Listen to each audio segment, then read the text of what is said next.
Tentative de Wernicke d'expliquer ce trouble. Il y a des cas de perte de la compréhension des mots sur d'idées verbales sans trouble du langage spontané. Ceux-ci, bien que rares, existent néanmoins. Aussi, pourrait-on affirmer que la théorie aurait connu un autre développement si les premières exemples de Wernicke d'aphasie sensorielle avaient été de cette sorte, mais il n'en fut rien. Les cas d'aphasie sensorielle de Wernicke, comme la plupart de ceux observés ultérieurement, présentaient également un trouble de l'expression verbale et que nous proposons provisoirement de nommer paraphasie en accord avec celui qui les a découverts. Bien entendu, un tel trouble du langage ne s'explique pas à partir du schéma de Wernicke, suivant lequel les images verbales motrices restent intactes, de même que les voies qui conduisent des concepts à ces images. Donc, si parole il y a, aucune raison ne justifie qu'elle ne soit pas également correcte.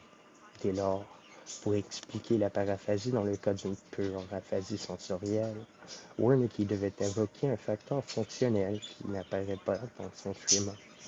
Il rappelait d'ailleurs que c'est bien souvent par la voie AB qu'on apprend à parler, même si ultérieurement on parle directement à partir des concepts. Il n'en reste pas moins que la voie AB garde une importance évidente pour le langage, à chaque fois qu'il y a langage spontané. Elle se trouve innervée et exerce ainsi une correction continue sur l'issue des représentations motrices. L'arrêt de cette innervation parallèle produit la paraphasie. Les idées de Wernicke sur ce point difficile ne sont nullement claires, me semble-t-il, ni même conséquentes. En effet, dans un passage ultérieur, il pense que la seule existence de la voie AB, sans son innervation intentionnelle, suffit déjà à assurer le choix de la représentation motrice correcte. Mais comment peut-il se faire que, du seul fait de son existence, cette voie, même sans innervation associée, puisse manifester cette action puissante sur le processus moteur du langage? Et si elle reçoit une innervation collatérale au moment de parler, comment celle-ci peut-elle se manifester? Le centre B n'envoie-t-il l'impulsion d'articuler qu'au moment où l'excitation du centre A a été reçue? Ne commence-t-il pas à parler plus tôt, commettant des fautes et les corrigeant au moyen de l'excitation du centre des sons verbaux? L'explication de Wernicke ne m'a pas permis de me faire une idée claire et sans réplique sur tous ces points. Lichtheim a très bien senti ce défaut de la tentative d'explication de Wernicke, puisqu'il conçoit de manière bien plus précise la condition que permet d'éviter la paraphasie.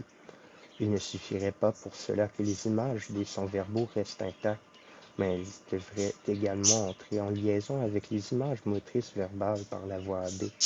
En faisant un pas de plus, Lichtheim aurait admis qu'on ne peut parler qu'en passant par les images sonores et par la voie AM, car l'influence de A via la voie AM est visiblement inutile lorsqu'elle ne se fait sentir qu'après avoir déjà parlé à partir de M.